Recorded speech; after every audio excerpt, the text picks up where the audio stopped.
¡Hey tú! ¿Yo? ¿Sabías que Perú va a participar en una evaluación internacional dirigida a estudiantes de 15 años? ¿Internacional? Así es, se trata de PISA 2025. Es una evaluación que se aplica en más de 90 países y entre ellos el Perú. ¿Y es importante nuestra participación? Sí, con los resultados de esta evaluación podremos saber qué tan preparados estamos los estudiantes de 15 años para enfrentar los retos del mundo actual. ¿Y en qué consiste esta evaluación? Los estudiantes seleccionados daremos una prueba de lectura, matemáticas, ciencia y en esta edición, inglés y aprendizaje en el mundo digital. ¿Todos los estudiantes de 15 años participamos? Solo participan algunos colegios seleccionados. Si te toca participar, el Ministerio de Educación llevará a tu colegio computadoras, audífonos y todo lo que se requiera. Así que ya sabes, entre el 18 de agosto y el 30 de septiembre se aplicará PISA 2025. Y si tienes dudas, puedes entrar a umc.minedu.gov.pe/PISA 2025.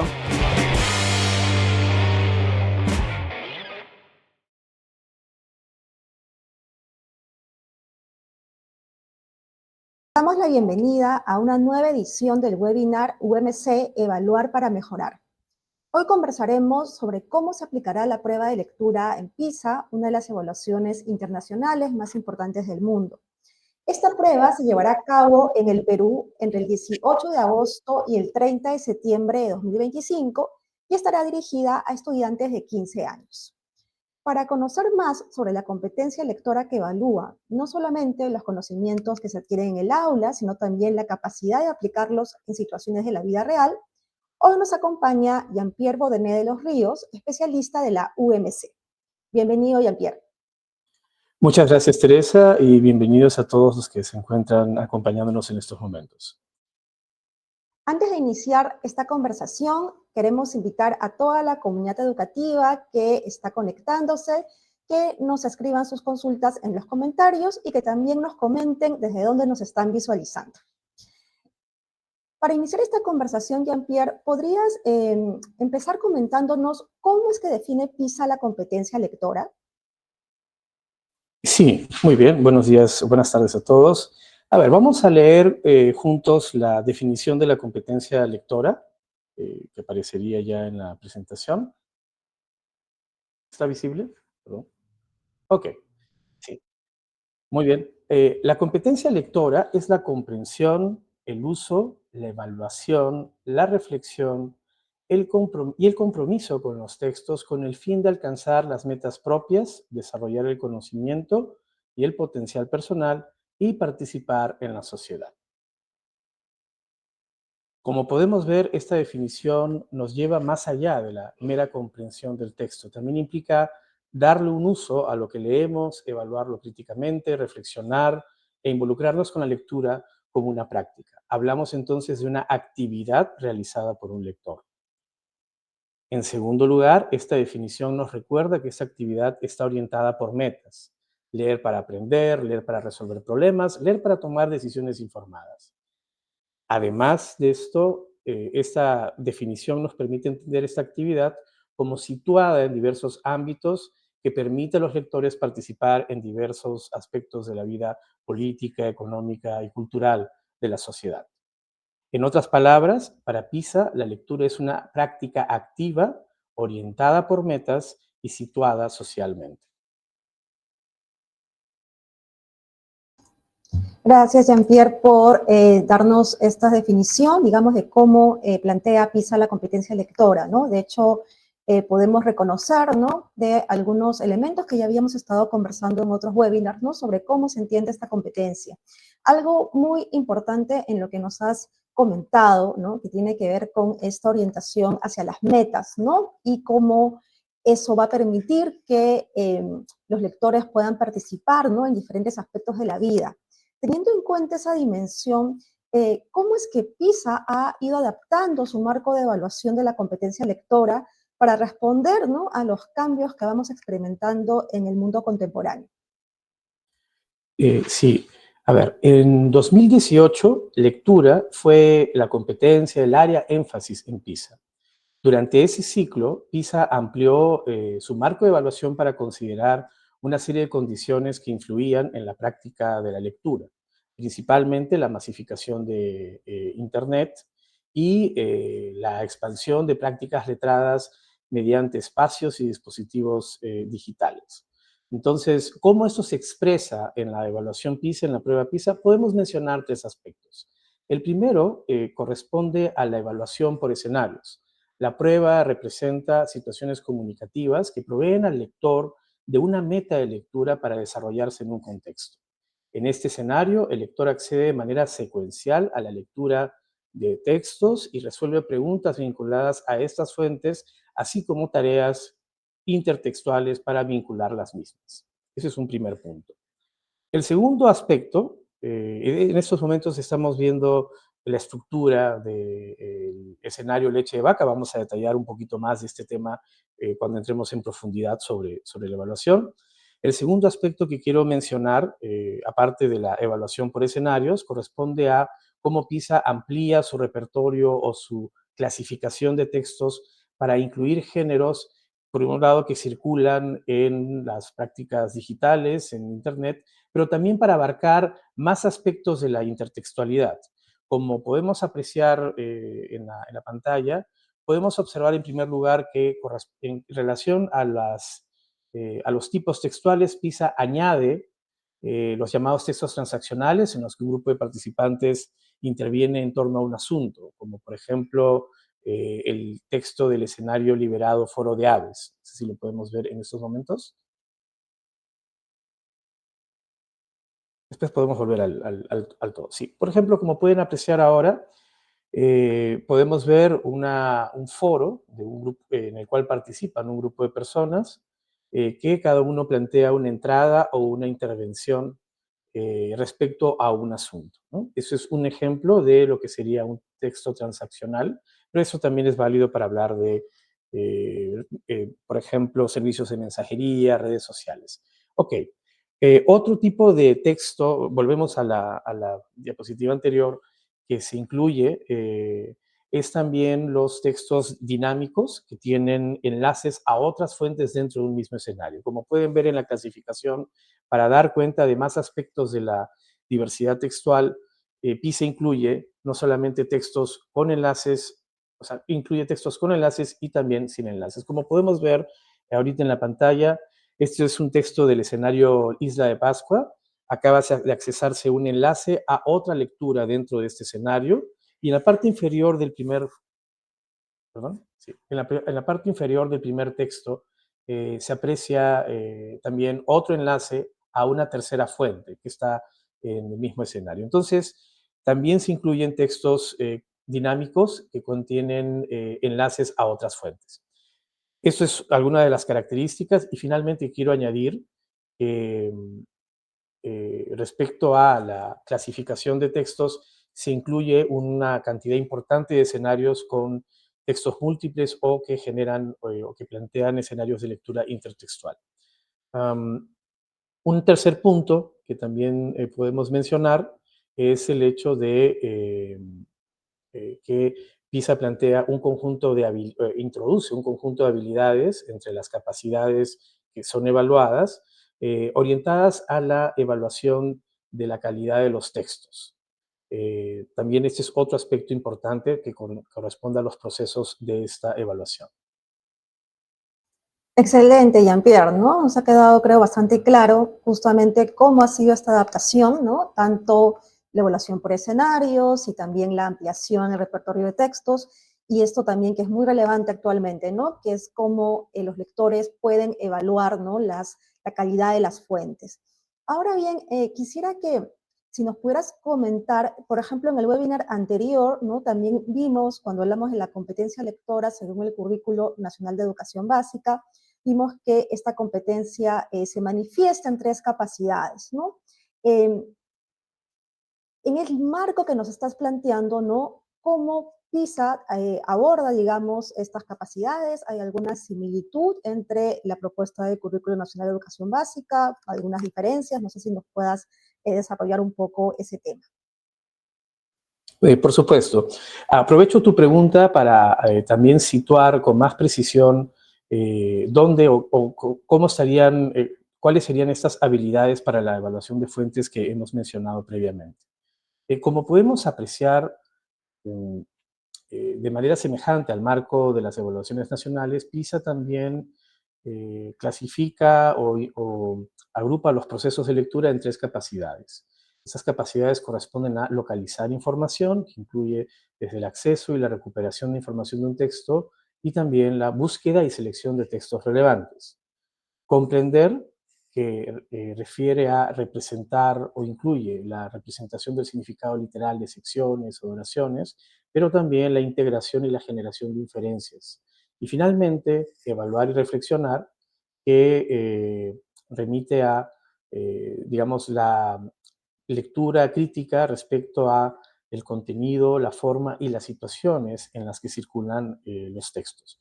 Como podemos apreciar, las habilidades que desde el 2018 se han introducido en PISA corresponden precisamente a buscar y seleccionar textos relevantes, en localizar información y evaluar la calidad y la credibilidad de las fuentes, y también detectar y manejar el conflicto. Esto en el caso de escenarios de texto múltiple, donde existe fuentes que tratan un mismo asunto desde distintas perspectivas. Como podemos apreciar, además, hay un parecido, ¿no es cierto?, con las capacidades del currículo nacional, como podemos ver al comparar con las en el lado derecho de la pantalla. Así es. Genial, entonces si podemos acá, digamos, sintetizar a partir de lo que nos has comentado, ¿no? Lo que para el currículo nacional, ¿no?, sería obtiene información, ¿no? De manera similar tenemos localizar información, aunque podría abarcar algunos otros desempeños, ¿no? La capacidad de hacer inferencias, ¿no? De inferir e interpretar, también estaría dentro tal vez la capacidad de comprensión, ¿no? Que requiere integrar, generar inferencias, ¿no? Y tenemos también la habilidad que también se conoce, ¿no?, como lectura crítica. En el caso del currículo tenemos reflexiona y evalúa la forma, el contenido, del contexto del texto. En PISA lo tendríamos como evaluar y reflexionar, ¿no? Y también nos has comentado cómo en estas 3 capacidades PISA va a ir planteando estos escenarios que ya nos comentaste al inicio. Entonces, a partir ya de todo este marco que nos has comentado, Jean-Pierre, ¿qué estaría esperando, digamos, qué esperaríamos que logren, ¿no?, los estudiantes de 15 años, que recordemos son los estudiantes a los que se aplica, ¿no?, la prueba de PISA, ¿no? Y en este caso, precisando para la competencia lectora, ¿no? ¿Qué se espera que logren los estudiantes de 15 años? Para entender mejor las expectativas de esta evaluación, podemos recurrir a las descripciones de los niveles de logro. Estas descripciones presentan estadios del desarrollo de la competencia lectora. PISA tiene 6 niveles de logro que describen desde las dimensiones de los procesos, los textos y las situaciones, lo que pueden realizar los estudiantes clasificados en cada nivel. De estos 6 niveles, PISA consideraría que desde el nivel 2, aquí ya estamos apreciándolo, desde el nivel 2, ya los estudiantes presentarían habilidades básicas para que la lectura les permita participar de manera efectiva en la sociedad contemporánea. Aquí estamos viendo un poco cuál es eh, el ordenamiento de estos niveles y de alguna manera cuál ha sido la distribución de nuestros estudiantes en la evaluación del 2022.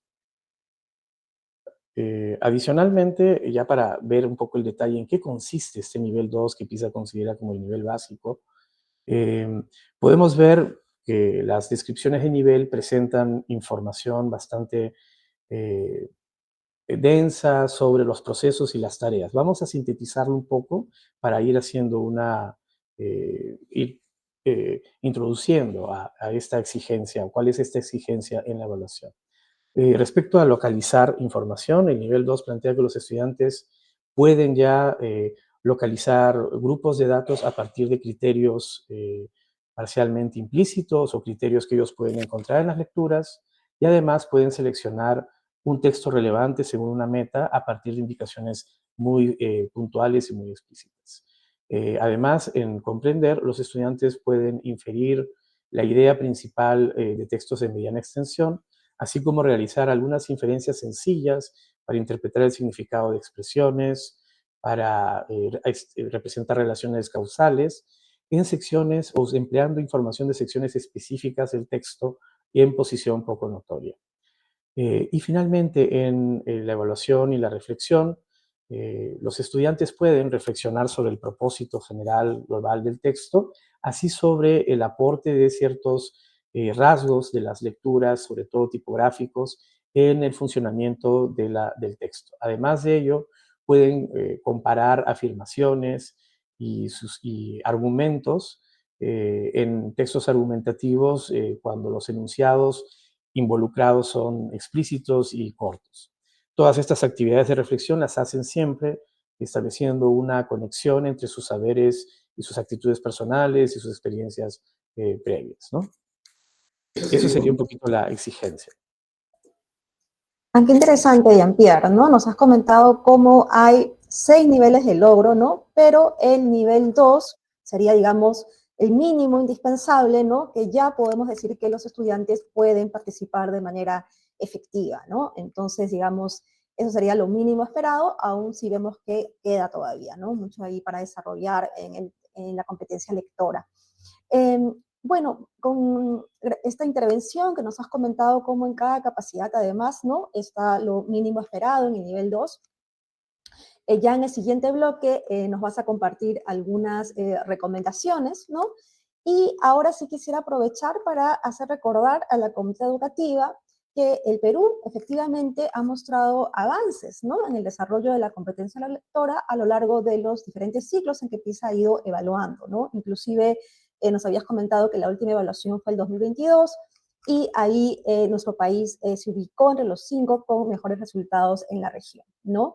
También queremos destacar que PISA 2025, ¿no? Se va a aplicar por computadora y que es el Minedu quien brinda todos los equipos necesarios para que se pueda desarrollar, ¿no? Y van a participar estudiantes de 15 años independientemente del grado en el que estén cursando, ¿ok?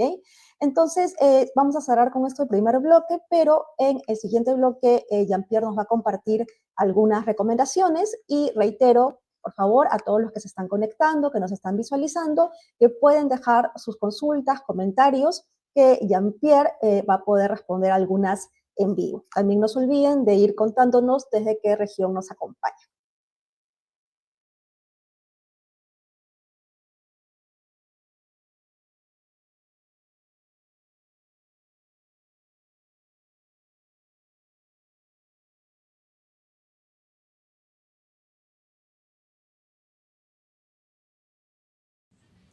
Good morning from La República in Peru here. From your point of view, what's been the main result in Latin America, especially in Peru? And does economic segregation, in other words, socioeconomic levels, does it continue to be a key element in outcomes? Well, Peru is actually one of the success stories that we have in PISA. It's seen actually a continued growth and improvement in learning outcomes over the last two decades. But, you know, like in most other Latin American countries, large social disparities by region, by social background. I think that's the biggest challenge that Latin America faces, with very little improvement over the last 20 years. That's what we should say. The social gap has really remained very significant. Many countries in the region have got more young people into school. That's also true for Peru, but very, very few countries. You can count them on a hand. You know, you can look at Peru, you can look at Colombia, you can look at Brazil, but there are not many more where you can actually say they're on a path of improving quality in education. Ministerio de Educación. Ponle punche y ganamos todos, Perú. Gobierno del Perú.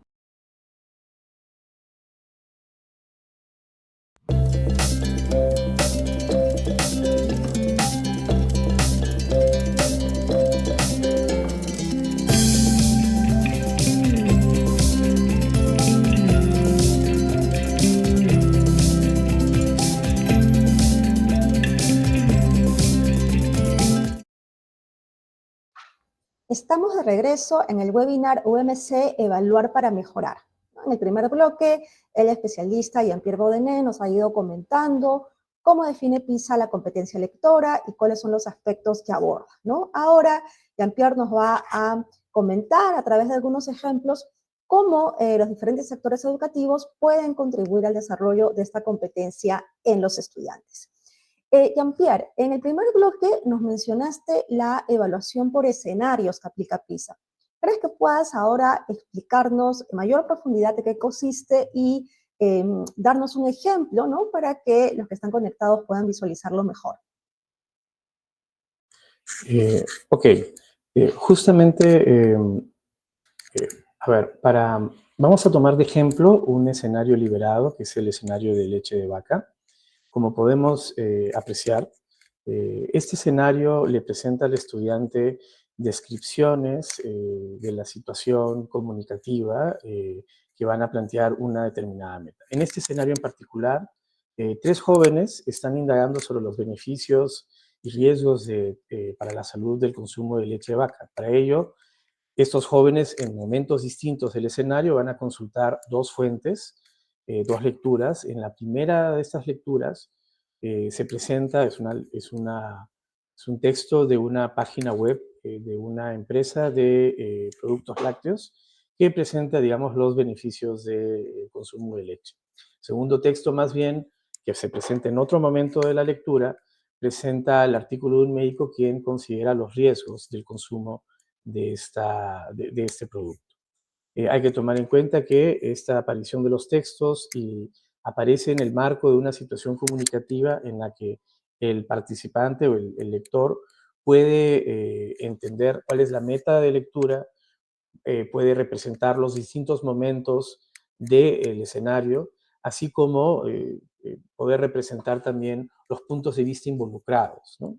De esta manera, en 2 momentos distintos, tenemos acceso a estas 2 lecturas, se van desarrollando tareas vinculadas primero con cada uno de los textos y luego una tarea final, o 3 tareas, perdón, finales, que son intertextuales y que además apuntan a generar una suerte de cierre. El escenario concluye con, la tarea de emitir una opinión sobre el punto de vista sobre este tema. Hay que tomar en consideración que al final del escenario, como parte de la última pregunta, los 3 jóvenes que empiezan la indagación asumen una posición cada uno sobre el tema de si es conveniente o no tomar leche de vaca. La última tarea le demanda al estudiante, al lector, establecer su propia posición a partir de las posiciones de los jóvenes que han hecho la indagación, pero también de los argumentos presentados en las 2 lecturas. Sí. Gracias, Jean-Pierre, por el ejemplo. Y de hecho, creo que como podemos ver, ¿no?, es muy similar, ¿no?, a lo que nosotros también ya hemos visto, ¿no?, desde el marco, digamos, del currículo nacional, ¿no? Nos planteamos una situación comunicativa, hay un propósito, ¿no?, de lectura muy claro, a partir del cual se pueden, digamos, los estudiantes van a poder ir realizando las tareas, ¿no? En este caso, con el ejemplo que nos has dado de leche de vaca, ¿no? Ellos tienen que indagar sobre beneficios y riesgos, ¿no? Y entonces ahí se da una situación significativa sobre la cual tiene un propósito la lectura, ¿no? Entonces, no sé si ahora, tal vez con ese ejemplo u otro, nos puedas dar algunas recomendaciones, ¿no?, que justamente se enmarquen dentro de estas actividades, ¿no?, de lectura que están basadas en escenarios. Sí, podemos plantear algunas recomendaciones en general para el trabajo o el planteamiento de escenarios de lectura. La primera es plantear metas que sean coherentes, claras y significativas para los estudiantes, ¿no? Se trata de todas las tareas y las actividades del escenario estén articuladas en metas que sean motivadoras para los estudiantes a quienes estarían dirigidas. Otro aspecto que es importante es tener claridad, respecto al tema de las metas, tener claridad sobre los objetivos de enseñanza en estas y que sean alcanzables y a la vez retadoras según las habilidades y necesidades de los estudiantes. Otro aspecto que ya vamos mencionando es que las situaciones comunicativas en estas confluyan distintos puntos de vista para justamente dar cuenta de cómo la lectura permite plantear distintas perspectivas en torno a un mismo asunto. Adicionalmente, la lectura por escenarios, como hemos visto en este caso, puede ser una oportunidad para introducir a los estudiantes en la literatura más académica o en textos con conocimiento más especializado. En este caso, hemos visto cómo a partir de una preocupación práctica de consumir o no consumir leche, se hace una indagación con fuentes que citan a otras fuentes para justificar sus posiciones. Eso es bastante importante, eh, ya que involucra de alguna manera un modo de introducir a los estudiantes a estos textos. En ese sentido, también crear escenarios que impliquen lecturas con algún tipo de conocimiento especializado, implica también proveer un contexto para apropiarse o para poder darle a los estudiantes claridad sobre cuáles son las discusiones teóricas detrás de estos textos, cuáles son los asuntos metodológicos, el vocabulario especializado y también obviamente los conceptos abstractos. Eso como parte de dar todo un contexto a la actividad de la lectura. Además, un poco cerrando las recomendaciones, en general de lo que se trata es de plantear situaciones que sean significativas y motivadoras en general, desde los textos, los contextos y las metas que sean significativas y motivadoras para los estudiantes. Entonces, justo esto que comentas sobre que se puede aprovechar el escenario, ¿no? Para familiarizar a los estudiantes con otros géneros, ¿no? Sobre todo con tipos de textos, ¿no? Que ya conlleven mayor profundización en ciertos conceptos, en ciertas teorías, ¿no? De esa manera también van a ir familiarizándose también con vocabulario especializado, ¿no? Entonces, eso también que comentas me recuerda mucho a algo que también ya hemos comentado en ediciones anteriores, que es la importancia de la diversidad textual, ¿no? Sabemos también con evidencia de la UMC y que también va acorde con lo que nos dice la literatura sobre el tema, ¿no? Que es muy importante familiarizar a los estudiantes, ¿no? Con el uso de diferentes tipos textuales y justamente enmarcarlos en situaciones significativas, o en este caso no, como parte de los escenarios que nos has estado comentando. Entonces, no sé si nos puedas comentar algo sobre de qué manera esta propuesta, ¿no? Que da PISA en los escenarios contribuye también al desarrollo de la diversidad textual, ¿no? Y si además, también creo que nos comentaste en el primer bloque, que también PISA nos plantea diferentes u otros tipos textuales o formatos. ¿Qué nos puedes decir sobre eso? Sobre la diversidad textual o la propuesta en realidad de los textos que plantea PISA para esta evaluación, en efecto es muy interesante explorar, por ejemplo, la inclusión de textos, como hemos mencionado, transaccionales o textos dinámicos con enlaces. Eso introduce unas condiciones de la lectura muy importantes que requieren una mayor digamos, reflexión para poder navegar en esos entornos. Pasamos también a mencionar el tema de en particular del tema de la intertextualidad en los escenarios de PISA. Yo quería destacar sobre este punto cómo, incluso observando los tres escenarios planteados, tenemos diversas maneras de plantear la intertextualidad. En el primero, el escenario de foro de aves, esta corresponde a la intervención de 6 personas en torno a un asunto eh, práctico, pero que implica, de todas maneras, considerar estas perspectivas diferentes sobre un mismo tema. En el caso del escenario de leche de vaca, lo que se plantea más bien es una situación polémica que a partir de los intereses de un grupo de jóvenes establecen dos posiciones sobre un mismo tema, aunque los autores de repente no hayan escrito para ellos mismos, pero los usuarios, los lectores, plantean esta situación vamos a decirlo así, de polémica y de discusión, ¿no? Otro tipo de relaciones también intertextuales, como la que podemos ver en el escenario de Isla de Pascua, plantea más bien un asunto que, o se le plantea al lector la tarea de establecer un hilo conductor y una indagación sobre un tema que no es necesariamente el tema principal de las tres fuentes consultadas. En este caso se trata de hacer una lectura sobre una hipótesis sobre por qué desaparecieron los árboles de Isla de Pascua, y para ello se consultan tres fuentes donde ese tema no es el tema central. Entonces, como podemos ver, el trabajo por escenarios y además esta propuesta nos plantea diversas maneras de atender el tema de la intertextualidad. Por supuesto, se trabaja mucho el tema de la lectura desde debates, desde posiciones encontradas, y eso tiene una utilidad importante, pero la idea sería también considerar otro tipo de escenarios diversos también, ¿no? Sí.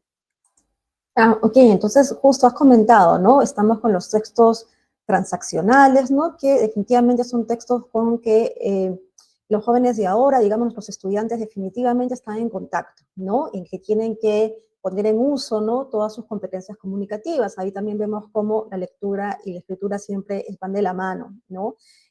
También, ¿no? En este contexto también de el acceso de manera digital, definitivamente va a hacer, ¿no? Que los estudiantes también se enfrenten con textos dinámicos, ¿no? Es decir, cómo pueden de un texto pasar a otro, ¿no? A partir de estos enlaces o de estos links, ¿no?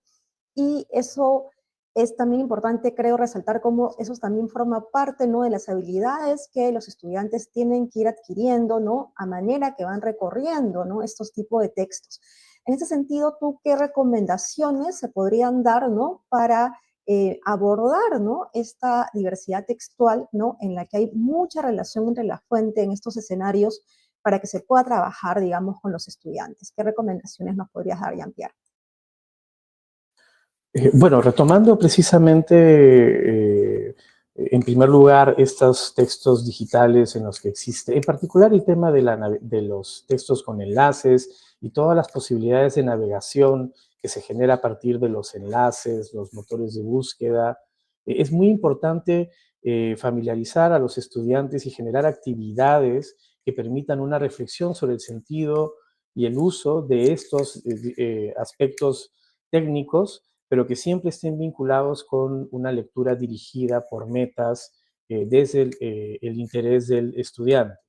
Entonces, es bien importante entonces que la exposición a estos nuevos géneros digitales y a estos nuevos espacios virtuales esté acompañada de una reflexión sobre su orientación, sobre su sentido, precisamente para evitar que nuestros lectores al navegar se extravíen, digamos, dentro de las múltiples posibilidades que provee la lectura desde Internet.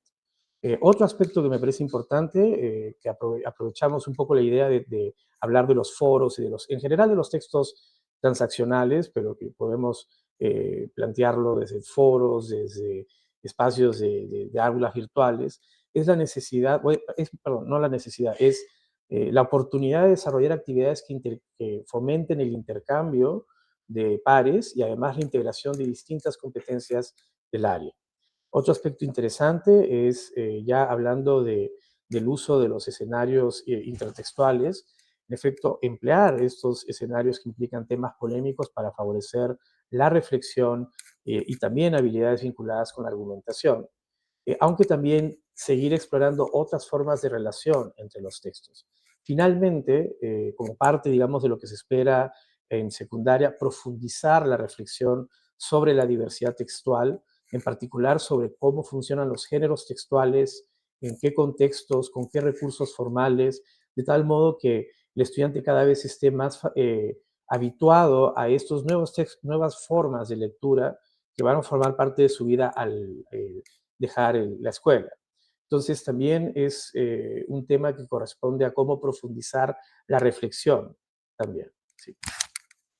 Sobre esto último que comentas, ¿no? De la reflexión, justamente vemos que cuando el estudiante navega, ¿no? Y va encontrándose con los textos, se hace todavía mucho más necesario, ¿no? Y como mencionas, ¿no? Es una oportunidad justamente a trabajar en el aula, que el estudiante tenga la habilidad para poder evaluar estas fuentes, ¿no? Entonces, y nos habías comentado en el primer bloque que esa es justo una de las habilidades, ¿no? Que PISA de hecho ha incluido, ¿no? En su marco de evaluación. Entonces, tal vez ahora nos puedas profundizar en qué implica justamente esta evaluación de fuentes según el enfoque de PISA. Por supuesto, precisamente, como ya mencionamos antes, desde el 2018 PISA incluye preguntas de evaluación de fuentes, precisamente haciendo este énfasis sobre la reflexión sobre la situación en la que circulan los textos. Un primer grupo de estas tareas corresponden a la selección de textos relevantes según una determinada meta de lectura, que es una tarea que hacemos cuando escogemos una página web, cuando decidimos por por ejemplo, un resultado de un motor de búsqueda, o cuando vemos el menú de una página web para acceder a un determinado contenido. En este caso estamos presentando dos ejemplos, uno que ha sido un poco fabricado ad hoc de lo que sería el trabajo con un motor de búsqueda. El otro corresponde a un escenario que no formó parte de los pilotos de PISA, pero que igual formaba parte de los textos liberados. Y en este caso también se trata de una tarea que requiere, como podemos apreciar, que el estudiante escoja o seleccione cuál es el menú más adecuado para acceder a una información. Entonces, en este caso estamos hablando de tareas que implican reflexionar sobre el sentido de buscar fuentes por una determinada meta. Otro, aprovecho además para mencionar que en el currículo nacional tenemos un desempeño que corresponde a justificar la elección o recomendación de textos de su preferencia, aunque este estaría dentro de la capacidad de reflexión. Muy bien. A ver, ahora, otro tipo de tareas que son muy importantes son las de detectar y manejar el conflicto. Aquí podemos ver dos tareas del escenario de leche de vaca que hemos mencionado antes. Y me gustaría destacar dos aspectos. Son dos tareas, son las dos tareas finales del escenario de leche de vaca y plantean determinar cuál es el asunto en el cual los dos textos, en el primer caso es cuál es el asunto en el cual los dos textos no presentan acuerdo, ¿no?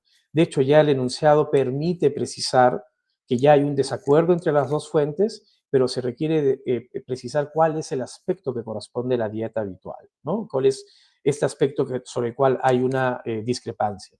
La siguiente tarea también implica ese nivel de trabajo con las discrepancias que pueden presentar varias fuentes, pero además se añade la perspectiva de los tres jóvenes que mencioné al inicio del webinar, de cuando hemos presentado el escenario, que plantean tres perspectivas distintas a propósito de las lecturas que se han desplegado en este escenario. Entonces, el estudiante debe establecer un punto, cuál sería, digamos, debe gestionar las diferencias no solamente entre las fuentes, sino también entre los puntos de vista de los jóvenes que participan o que forman parte de este escenario.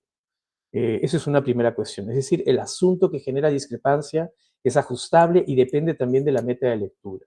Otro aspecto que es importante en este tipo de tareas es que requiere necesariamente una reflexión en torno a la organización del contenido de las lecturas para poder hacer este juicio que nos pide la tarea. Es decir, debido a que tenemos que encontrar información relevante para hacer esta tarea, tenemos que tener esquematizado o mapeado cuál es o cómo está organizada las lecturas en ambos casos.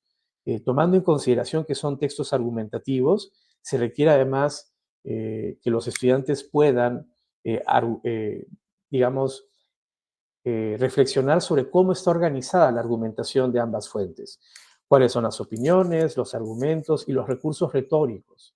Por último, otro aspecto muy importante en el conflicto, la gestión del conflicto de fuentes es, demos un paso atrás, por favor, corresponde más bien a eh, distinguir entre los puntos de vista presentes en la lectura. En particular, distinguir no solamente entre hecho y opinión, es decir, entre aquello que los autores plantean como su punto de vista y aquello que corresponde quizás a un hecho objetivo, a una situación que el autor reconoce como objetivo, sino también cuando los autores presentan otras fuentes, otros testimonios e incluso cuando el autor cita a la posición contraria como para contraargumentar, es importante que los estudiantes también puedan, eh, dar cuenta de cómo se organizan las perspectivas dentro de cada texto, como parte de la solución de este tipo de tareas. Finalmente pasamos ya al trabajo de la evaluación de la confiabilidad de las fuentes. Este es un caso del escenario foro sobre aves. La pregunta es, voy a dar un poquito de contexto. El foro plantea, las entradas del foro se organizan alrededor de una consulta que hace una de sus integrantes sobre si conviene o no darle aspirinas a su gallina que ha tenido siente dolor.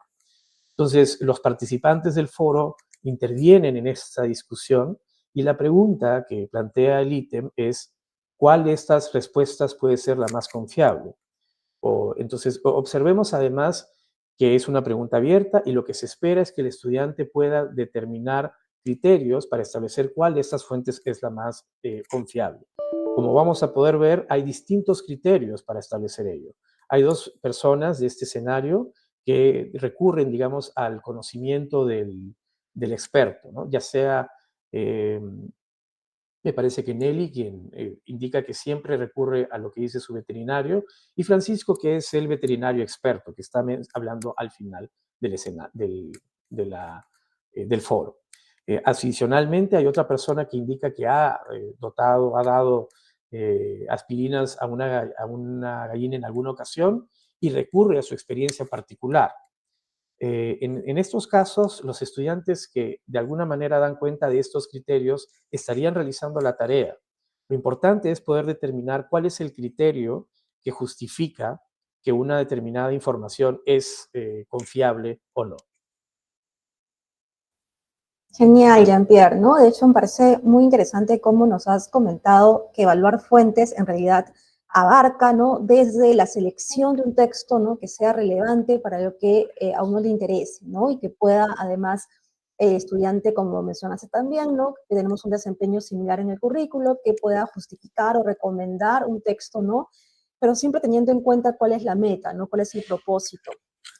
También esto que has comentado sobre este otro aspecto, que es el de detectar y manejar el conflicto, me recuerda mucho también, de hecho tenemos algunos ejemplos en los informes pedagógicos, en el que también, por ejemplo, se colocan un texto múltiple, formato múltiple, tenemos dos textos en los que sobre una misma controversia, digamos, hay dos posturas distintas, ¿no? Entonces eso también implica que el estudiante pueda reconocer algunos elementos que van a darle mayor confiabilidad, ¿no? A una fuente sobre otra. Eso también ayuda justamente a la reflexión crítica que puede hacer el estudiante, ¿no? Y finalmente, digamos, tal vez lo que más reconocemos en esta habilidad, ¿no? Que es poder tener en cuenta qué elementos nos pueden indicar la confiabilidad de la fuente, ¿no? Y como habíamos comentado, esa definitivamente es una habilidad muy necesaria, ¿no? Ahora que los estudiantes, los lectores podemos acceder, ¿no? Por diferentes medios a muchísima información, se hace muy necesario que se trabaje, digamos, ¿no? Con los estudiantes esa habilidad, ¿no? De cómo evaluar estas fuentes, ¿no? De cómo, desde cómo seleccionar textos que sean relevantes, cómo detectar, manejar conflicto y también cómo decidir, ¿no? Qué fuentes son más confiables que otras. En ese sentido, ¿nos puedes brindar ahora algunas sugerencias, ¿no? Para que los que nos estén visualizando, seguramente hay muchos docentes en secundaria, ¿no? Que están interesados, ¿no? Tal vez en trabajar esta habilidad con sus estudiantes, ¿no? De cómo evaluar diferentes fuentes de información. ¿Qué nos podrías recomendar, Jean-Pierre? Por supuesto. Existen varias cuestiones que se podrían hacer respecto a este tema. Una de las primeras podríamos plantear que las tareas de evaluación, hay que tomar en consideración que las tareas de evaluación se sostienen sobre otros procesos que han sucedido previamente antes de pasar a evaluar la totalidad o secciones del texto. Entonces estamos hablando de, por ejemplo, quizás no en el caso en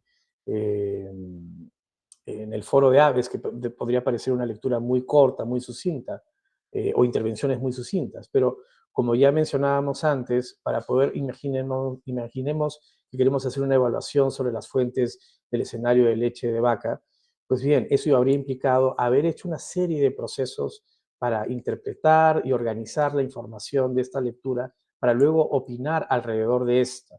Entonces, lo primero que hay que tomar en cuenta, o creemos que hay que tomar en cuenta, es eh, considerar que la evaluación implica o se sostiene sobre otros procesos previos. Y eso implica eso hace recomendable brindar estrategias de planificación y de monitoreo de la lectura para que este proceso de consulta que uno hace con las fuentes que va a comentar o que va a evaluar pueda hacerse de manera eficiente sin que uno se extravíe, digamos, en el momento de analizar estas fuentes.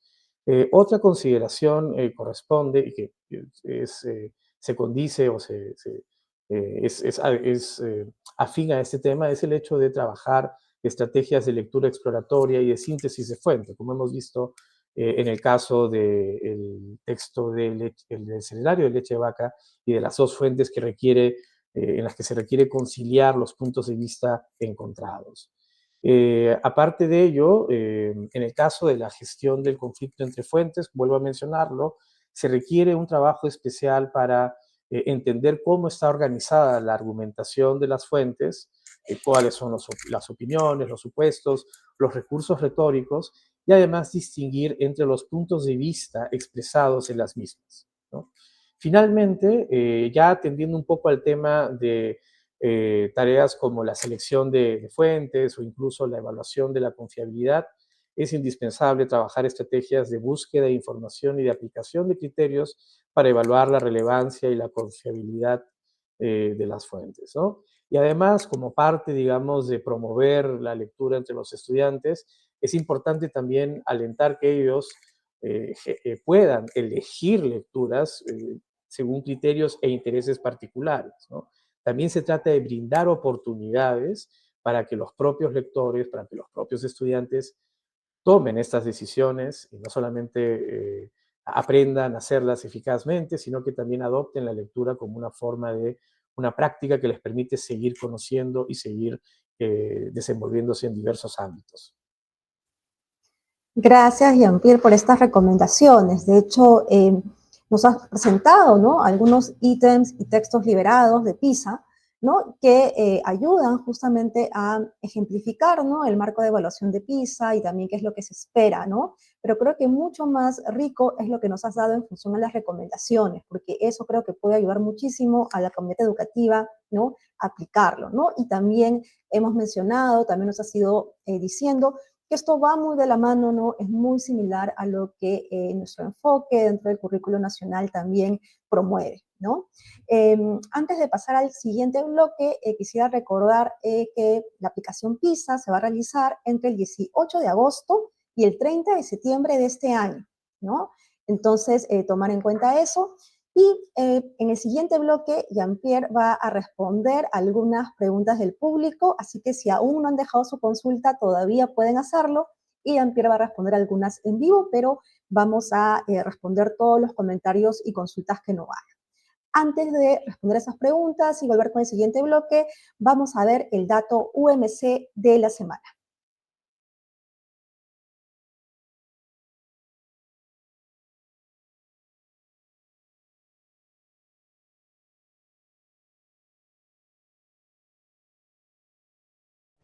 ¿Cómo se encuentran los aprendizajes en lectura de los estudiantes de 15 años según PISA?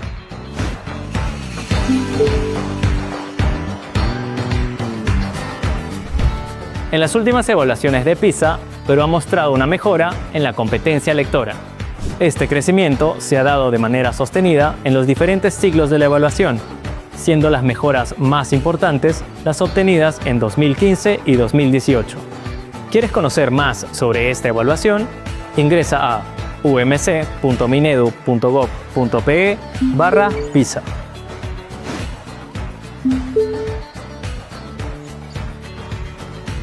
Ministerio de Educación. Ponle punche y ganamos todos Perú. Gobierno del Perú.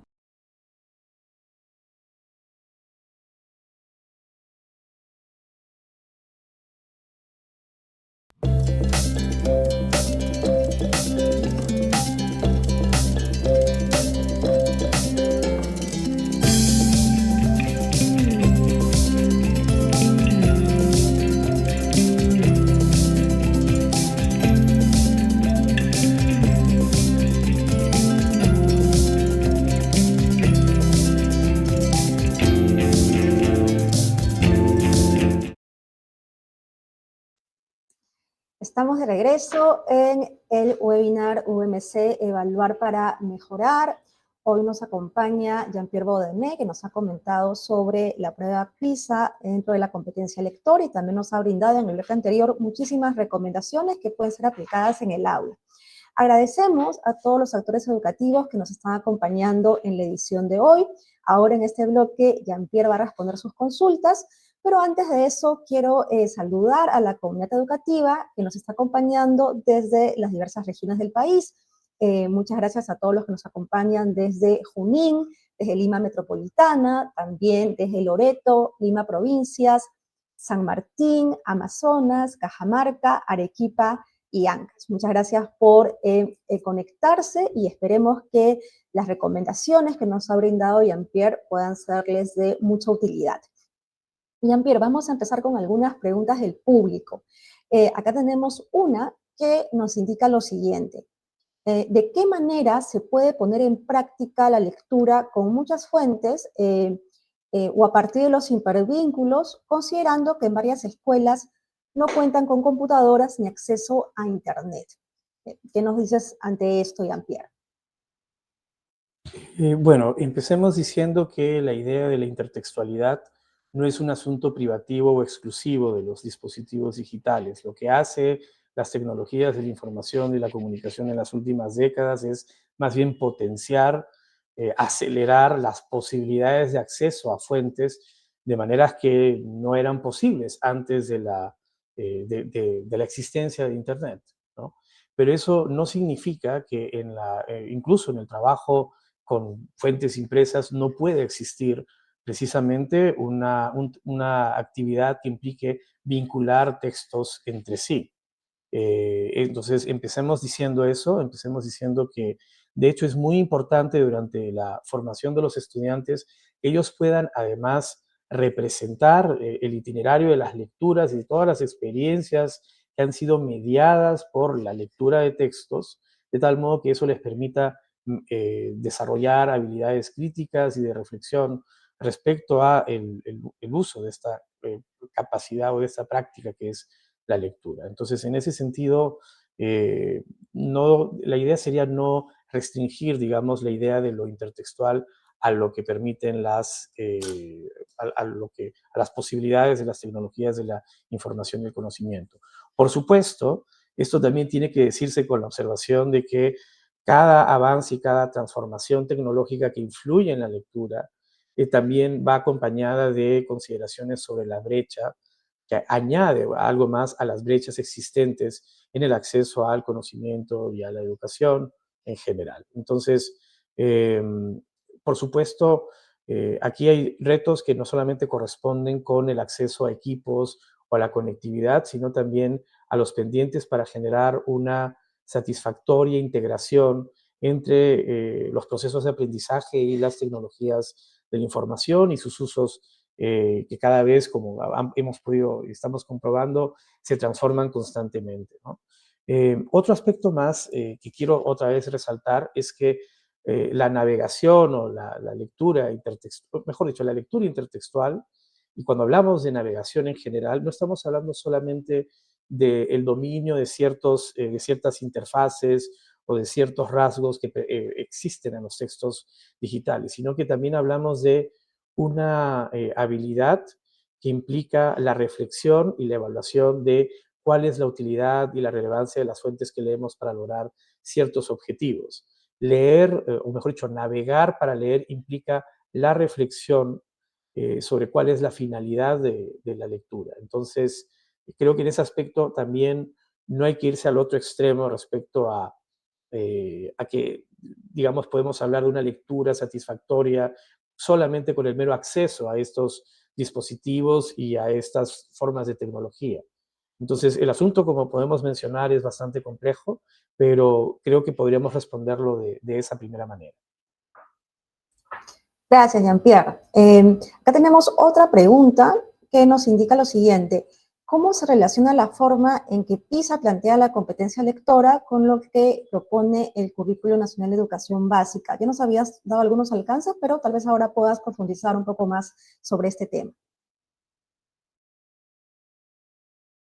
Sí, por supuesto. De hecho, tanto en la definición de la competencia como en algunos rasgos de cómo se organizan las dimensiones, en particular de los textos y de las capacidades, podemos ver muchos puntos de contacto entre el currículo nacional y el marco de evaluación PISA, ¿no? Estamos hablando de una de la lectura como una competencia, nuevamente lo mencionamos, como una actividad articulada por metas, una actividad de sujetos y además situada en prácticas sociales. Creo que eso es parte un poco del espíritu de lo que plantea el currículo. De otro lado, como mencionaba, hay aspectos en la organización de los textos, de los géneros textuales, de la tipología, que son también afines a lo que plantea el currículo. Pero quizás, al margen de estos parecidos, a mí me gustaría subrayar sobre todo aspectos que corresponden a intereses o inquietudes del currículo que convergen con los planteados en PISA. Y estos pueden ser, por un lado, la idea de plantear la lectura como una actividad situada, como una actividad que implica agentes o agencia y además un despliegue de recursos estratégicos para llegar a una meta. Eso es una primera cuestión. La segunda es obviamente el interés por fomentar una aproximación a la diversidad textual en todas sus formas posibles y en particular a la lectura intertextual, que también forma parte de la orientación del currículo. Y por último, también este énfasis hacia el desarrollo de la lectura vinculado con habilidades críticas, que también forma parte de lo que caracteriza a los desempeños y los estándares en su despliegue durante la secundaria. Entonces, en ese aspecto hay una convergencia entre las metas o los intereses o la finalidad de lo que plantea el currículo y esta forma de entender la competencia, con algunos matices naturalmente. Pero me parece que sí hay varios puntos de contacto y es desde esa perspectiva que lo que puede aportar una evaluación como PISA en términos de la información que provea, de los resultados y de los marcos de evaluación, puede enriquecer nuestra reflexión sobre el trabajo con esta competencia y naturalmente sobre los diagnósticos que hacemos en el trabajo con nuestros estudiantes. Muchas gracias, Jean-Pierre, ¿no? De hecho, creo que nos ha quedado bastante claro, ¿no?, la relevancia, ¿no?, de lo que aporta PISA y justamente cómo converge con lo que ya hemos ido nosotros viendo en diferentes ediciones de webinar sobre la competencia lectora de acuerdo al Currículo Nacional de Educación Básica, ¿no? Y nos has brindado muchas recomendaciones, ¿no?, que pueden ser aplicadas en el aula, que justamente apuntan a que los estudiantes desarrollen esta competencia de una manera situada, significativa y que se vuelvan lectores críticos, ¿no?, y que puedan aprovechar la lectura, ¿no?, en los diferentes aspectos de su vida. Muchas gracias, Jean-Pierre, por eso. Y ya estamos llegando al final de nuestra edición de hoy. Agradecemos a la comunidad educativa que nos ha acompañado en esta edición del webinar UMC Evaluar para Mejorar. Les comentamos que vamos a compartir el material que se ha proyectado, que Jean-Pierre ha explicado, pero no se olviden que es mejor revisarlo junto con la transmisión, ¿no?, para que puedan comprender mejor los mensajes que se han brindado. Así que queda la grabación, de hecho, de este webinar para que ustedes puedan visualizarla nuevamente y viendo también el material que se va a compartir en los comentarios. Nos vamos a volver a encontrar el próximo jueves a las 4 de la tarde para conocer y analizar cuál es la motivación, creencias y emociones de los estudiantes según los recientes resultados de la ENLA 2024. No se lo pierdan y pasen la voz a más actores educativos. Hasta entonces.